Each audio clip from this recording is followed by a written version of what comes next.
Hi, it's me, your girlfriend slash boyfriend slash day friend's favorite content creator. And we're going to talk about, well, you saw the thumbnail. We're going to talk about Concord. Now, Concord was a game. I say was because as of this Friday, September 6th, it will be going offline with Sony issuing full refund for the game.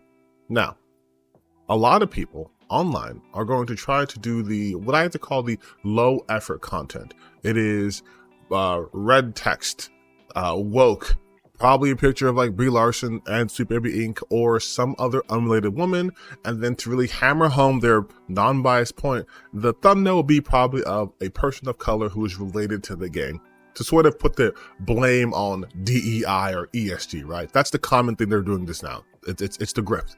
Anytime a game doesn't do well, it is always because of diversity, no matter what. And like I said, you're going to see a lot of that. But that's not what I'm about. I'm not a grifter. I don't need to make up lies and make people angry in order to, produce content. So I'm going to tell you what the actual reason why this game did do well. Starting off with the fact that there was no way this game was going to recoup its development cost by having a $40 price tag, or really any price tag. Concord has been in development for 8 years. That's easily millions of dollars. When you factor in the way the game looks, right? The full body motion capture, paying all those people to do that stuff. Their idea of having weekly cutscenes, like full-fledged cutscenes. They're also going to be, maybe not still, but on that secret level show. All of that is money. That's a lot of money. They were really banking on this becoming a massive hit out the gate.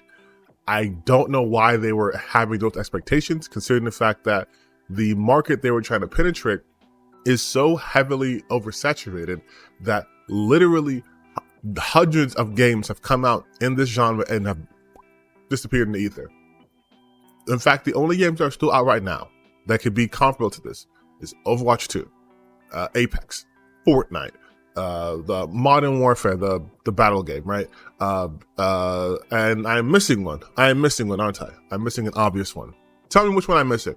But point being, the market is fierce. And you have a game like Deadlock, which is by Valve, which is doing amazingly well. You also have the upcoming Marvel Rivals. And one thing all these games have in common for this genre is that they're free to play. Concord cost $40. Now, compared to AAA games, $40 is a steal. That's $30 less than typical price. But those other $70 games offer a single player experience. They are mostly offline. You can play the game at your own place. You don't have to constantly be keeping up with the seasons or anything like that. That is not the free-to-play model. This game tried to adopt the free-to-play model without having the actual free-to-play part. The games as a service idea is a very difficult idea to actually find success in.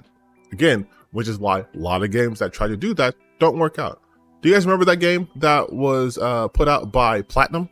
Remember that? That was a game as a live service. You guys remember that game? If you don't, it was called Babylon's Fall. That was a live service game by Platinum Games. They were coming off of Nier Automata, really successful game. Put out Babylon's Fall, failed. It's hard. It is very hard to do games as a service. I'm sure you guys are thinking of dozens of games you've played or heard of that were games as a live service or games as a service that no longer exist. Right? Like they no longer exist. Hell, most recently, Suicide Squad, Kill the Justice League is a live service ass game. And though it still technically exists, we don't know for how much longer. Straight up. Unless they do some crazy stuff over the next couple of months, it'll probably go under 2. In fact, Rocksteady's already cutting slashes, are making cuts to their development team with the QA team because of the poor sales of the Rocksteady game. Making games as a live service is very, very, very, very hard. Trying to get into an oversaturated market and be successful is also very, very hard. So when you're doing that and then charging people $40 for a very brand new, unestablished IP, you are asking a lot. That is a high barrier for a new IP to have to overcome. Like, why would I pay $40 when I could go play Fortnite for free? When I could go play Apex? When I could go play Valorant? That was the game I missed. When you can go play Valorant for free? When you can play all these games that are more established, that you know have life in them for free? Why would I pay $40? I can go play Destiny 2 for free. Why would I pay $40? Why would anyone pay $40? That's the question they had, and they never answered it. There was no hook to Concord that was strong. It's not like Concord's the first game to have like a sort of, I would say, distinct visual style. I mean, Overwatch came out in 2016. Like, we are past that point. We're not ooh and ahhing about that. Apex also has a diverse cast too. So it's not like this game has the, but this is where you can play as diverse people angle, which I know, again, a lot of grifters will try to say that's why it failed. It's not why it failed, but it didn't have a hook to it. And going by its visuals, it seems like it wanted to do both. It didn't know where it wanted to land, because you have the character design actually looks good, which is going to sound weird to say. The character design looks good, but because they went the more realistic approach, it makes them look awful. You have what are ostensibly stylized characters, but trying to make them as muted and as real as possible. And by doing so, you lose what would have made those characters interesting in the first place. That's why, like, Overwatch is very cartoony looking, right? You have very highly stylized character, and it works. Same thing with Deadlock. Deadlock has very stylized characters, and it works from a visual standpoint. They tried to make it like if you could combine Call of Duty with Overwatch, but that doesn't work. And look, what even Valorant, the tactical, shooting game, has a very distinct art style, very stylized. Like, that's kind of like the bread and butter, and they didn't do that, which I guess might have been their idea to try to stand out, but it makes it look like bland. Like, look at Concord, just look at it, and tell me what game you think it is. Like, when I first saw the trailer for Concord, I thought it was like one of those like space adventure type games. I thought we were getting like a Star Wars-esque type of series. I was super surprised it was going to be the Battle Royale, because I was like, oh, that's not going to work.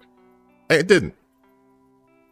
And again, it didn't work because it cost money in a genre where paying for shit is optional.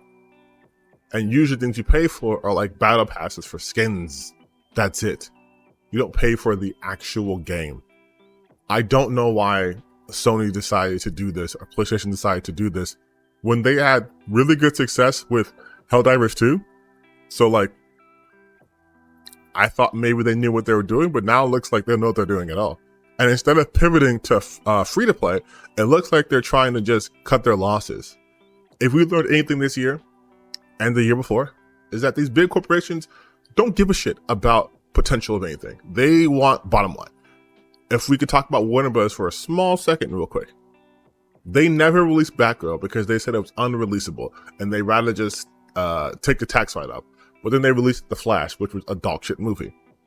I think Sony's doing the same thing here. I think they're going to just take this as a hit, as a tax write-off, and since they're refunding everyone, and not switch this to free-to-play, which I think would be a terrible idea, because Concord still, as much as I've been sort of ragging on it, does have the bones to be something good.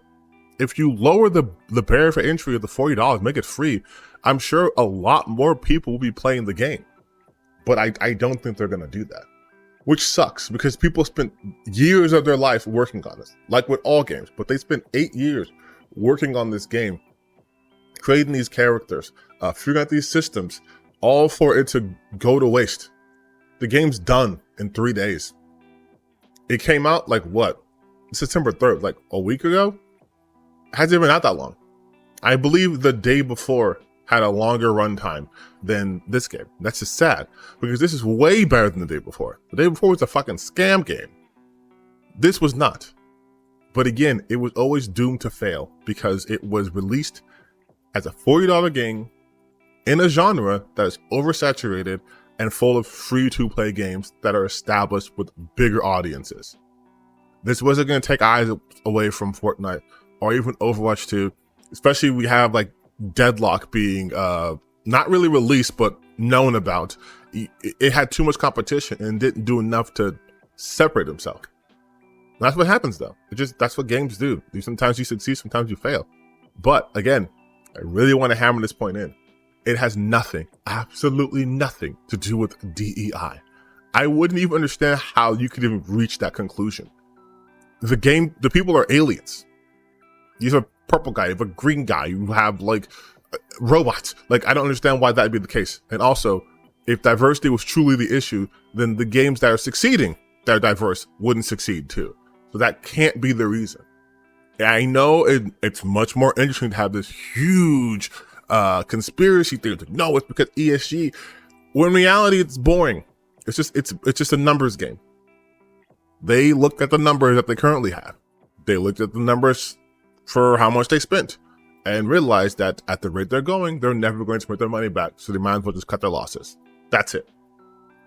I do hope Firewalk Studios, though, either gets the chance to really show what they can do by making this free to play and really working on it, having like a resurgence like Final Fantasy 14 and Realm Reborn or No Man's Sky, or at the very least, keep the people around, keep the studio, and let them work on something that they want to work on that doesn't take 8 years and they can really flex their muscles. I really hope that studio stays there.